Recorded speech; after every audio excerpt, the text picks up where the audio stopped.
Welcome back to Schoology and You. I'm your host with the most, Christine here, back to educate you on some of the more technical side of things. As always, feel free to pause, rewind, and re-watch this and any of the other videos in the series to aid you in learning Schoology. In Level 2, we took a look at creating some basic assessments. This time, we're going to be looking at some of the more advanced features for the assessments. This may require a microphone or a webcam in order for them to work. So we're going to create another assessment, and this time we're going to look at more advanced features. Unlike your question banks, these questions cannot appear there. They have very specific tools and such that you need to use. So we're going to add an assessment. Again, please do not click add test or quiz because Schoology will be disabling that soon. And this is going to be a practice assessment. Let's give it a due date.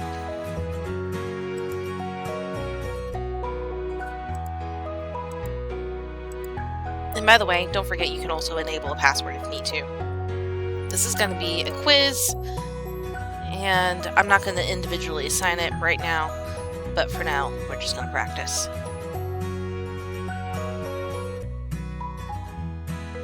Okay, so now we can set up the instructions. Now I'm going to add questions. So we went through the first set from multiple choice, true and false, the different types of fill in the blank, short answer essay, ordering, matching. So now we're going to look at the rest of these. And first one we're going to look at is audio.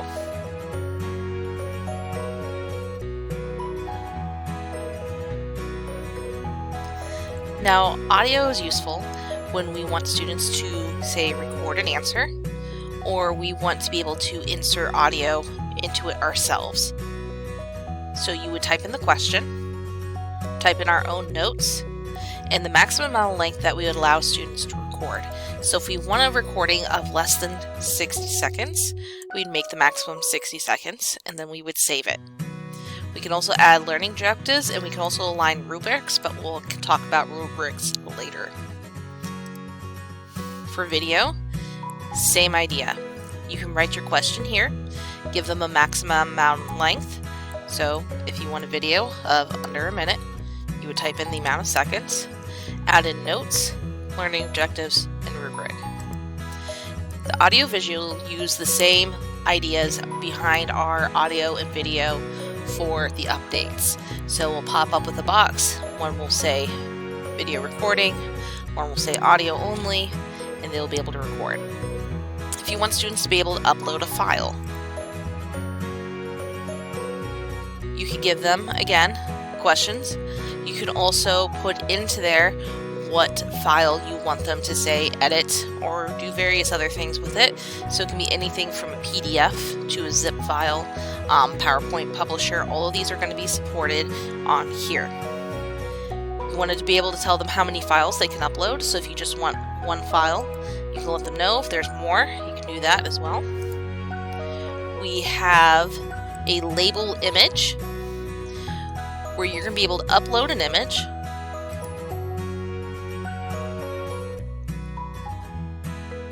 For example, let's just do this.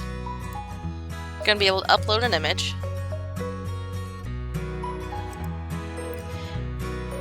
And you're going to give students the title and alternative text and give them a response box. So if you want like a drag and drop type of situation where students have to drag and label things such as countries on a map, or maybe labeling parts of anatomy, things like that, this would be a perfect way to do that. And you can also give it a correct answer down here for easier scoring. Here in Highlight Hotspot, again, you're going to upload images, or you can upload a PDF and be able to have students highlight very specific things. So if you want them to highlight where the verbs are in sentences, or highlight where a particular battle occurred, this would be the perfect type of question for that. Also with highlight image is the same idea. Highlight text is specific text that you would type in, and then you would show the possible responses that either you want students to highlight a paragraph, a sentence, or just a few words. We also can have math short answers. So typically it's not very easy to be able to type in math equations, especially when we get into the higher value equations and calculus and such. But this allows us to be able to create questions that allow students to be able to type in math language. We also have number lines.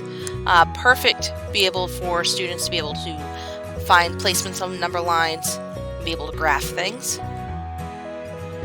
And they can also drag and drop this onto the number line for the answer. And then finally, charts, graphs.